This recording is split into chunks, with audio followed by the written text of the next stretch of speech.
Bonjour les pandas, voici enfin le deuxième épisode de la série sur le nucléaire, qui sort très en retard, je sais, mais j'avais d'autres projets en cours. Avant de commencer, sauf si vous êtes calé sur le sujet, il est préférable de regarder la première vidéo de la série sur le nucléaire, dont le lien devrait apparaître quelque part par là ou bien dans la description. Un des principaux problèmes des centrales nucléaires, c'est qu'elles produisent des déchets nucléaires.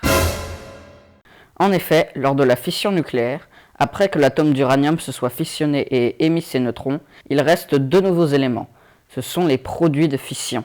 Ces éléments sont encore instables et vont se transformer en émettant des rayons alpha, bêta ou gamma, qui, comme vous le savez déjà, sont dangereux pour l'homme et pour l'environnement. De plus, dans la réaction nucléaire, il peut arriver qu'un atome d'uranium absorbe un neutron sans se fissionner. Il se forme alors des éléments plus lourds appelés éléments transuraniens. Le plus souvent, il s'agit de plutonium-239. Mélangé à de l'uranium, il forme un nouveau combustible appelé MOX, utilisé dans une vingtaine de réacteurs. Donc celui-là ne pose pas trop de problèmes. Mais d'autres réactions de capture neutronique peuvent former des actines mineures, plus précisément de l'américium, du neptunium et du curium, appelées actines mineures car elles sont moins nombreux. Ils sont produits en quantité environ 10 fois inférieure au plutonium-239. Et ces atomes-là sont très relous. Et il n'y a pas que ça. Les centrales nucléaires, en effet, après une certaine durée de fonctionnement, doivent être démontées. Leurs différentes parties, en contact direct ou non avec le combustible, sont elles aussi plus ou moins radioactives. Forcément, il faut bien trouver des solutions pour s'en débarrasser. Ils ont été, dans certains pays, envoyés dans les océans, considérés longtemps comme des poubelles, malgré tous les êtres vivants qui y vivent. Une autre solution malheureusement utilisée est de les envoyer vers des pays en développement un peu moins regardants. Ces méthodes étaient employées à une époque où l'on connaissait mal les dangers de la radioactivité. Ça les excuse un peu. Aujourd'hui, nous en sommes conscients et il n'est plus question d'employer ces méthodes. Il a aussi été envisagé d'envoyer les déchets nucléaires dans l'espace. Mais cette solution n'a jamais été mise en œuvre parce que les fusées, ça explose.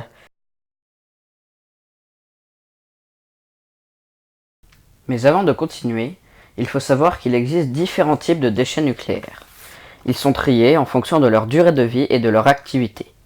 Il y a d'abord les déchets de très faible activité à vie courte. Ceux-ci sont stockés à Morvilliers, dans l'Aube. Ensuite, par ordre croissant de dangerosité, on trouve les déchets de faible et moyenne activité à vie courte. Ils sont eux entreposés à Soulaines, toujours dans l'Aube. Ces deux catégories ne sont pas très préoccupantes. Leur radioactivité aura quasiment disparu dans 300 ans. Mais il existe une autre catégorie, les déchets de moyenne activité à vie longue. Ceux-là resteront dangereux pendant une durée largement supérieure à 300 ans.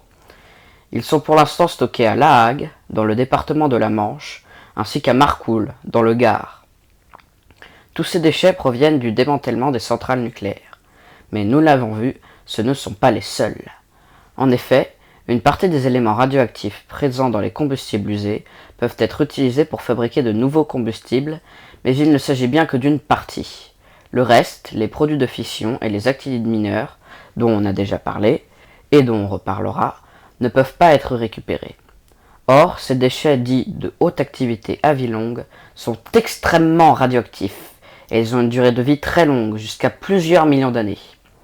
Ils sont stockés à La Hague, eux aussi, en attente d'une meilleure solution. Cette solution pourrait être le projet d'enfouissement de Bure, dans la Meuse, géré par l'ANDRA et financé par l'État.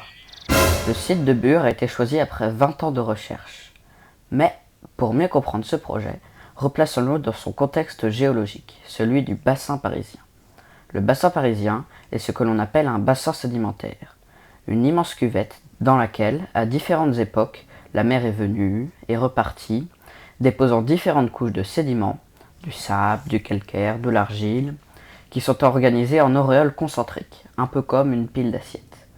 À Bure, c'est une couche d'argile située à 500 mètres de profondeur et déposée il y a 160 millions d'années qui doit servir à contenir la radioactivité pendant plusieurs centaines de milliers d'années, le temps qu'il faudra pour qu'elle disparaisse.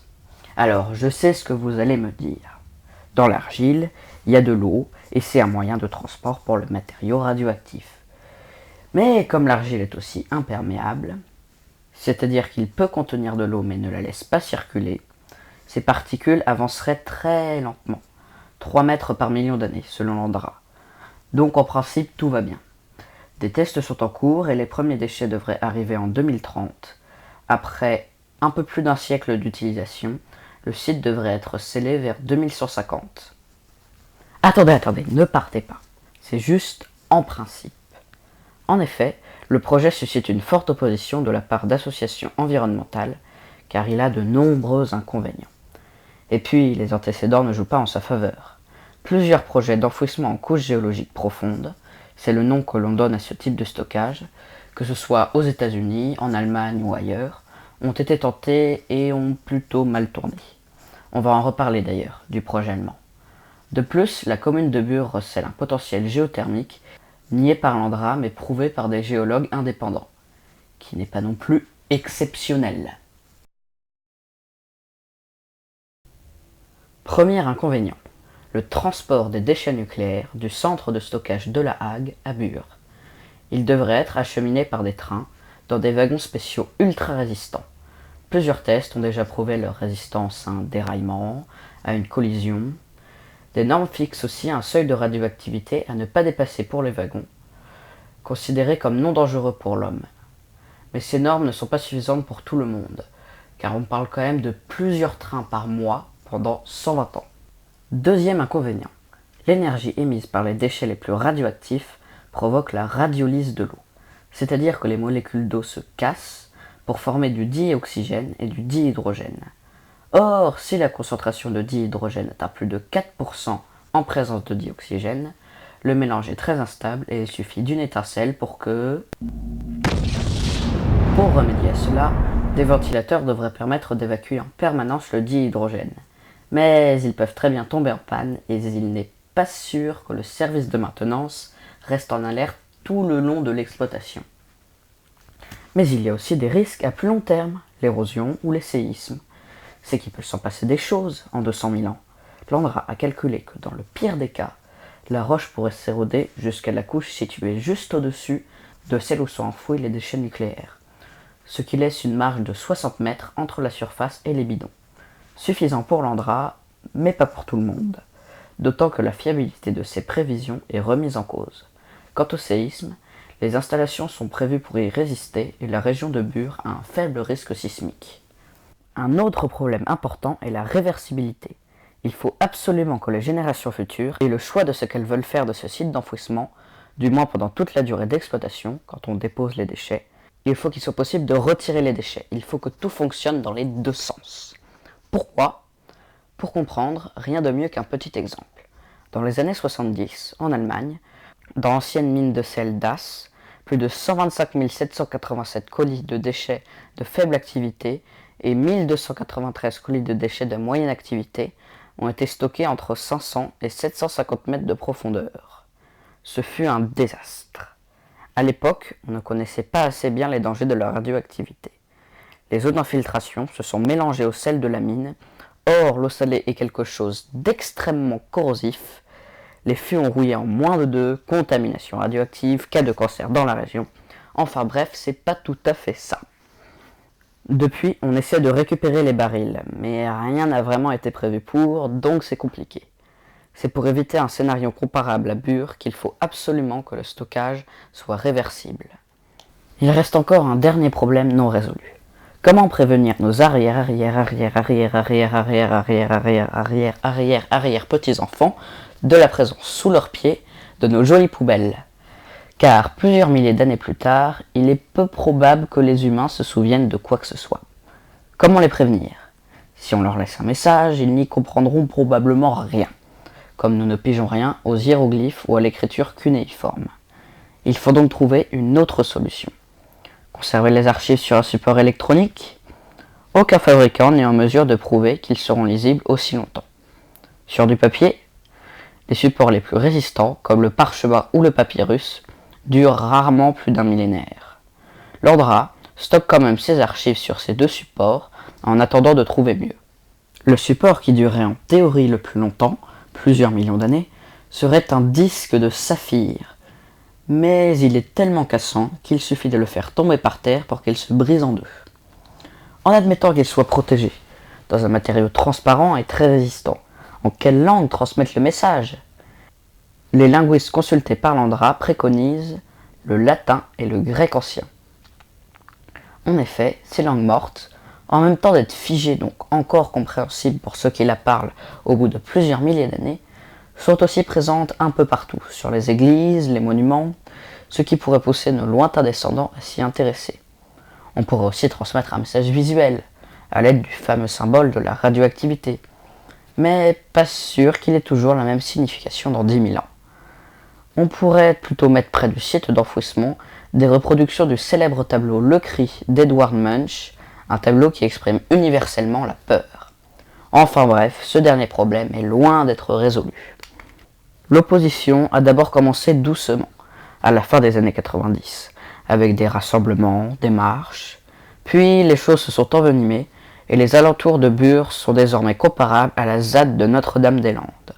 Aujourd'hui, la situation à Bure est assez instable, et il se peut que cette vidéo ne soit plus à jour à peine sortie. Les opposants occupent le bois Le Juc, au nord de Bure, où devraient être installées des bouches d'aération.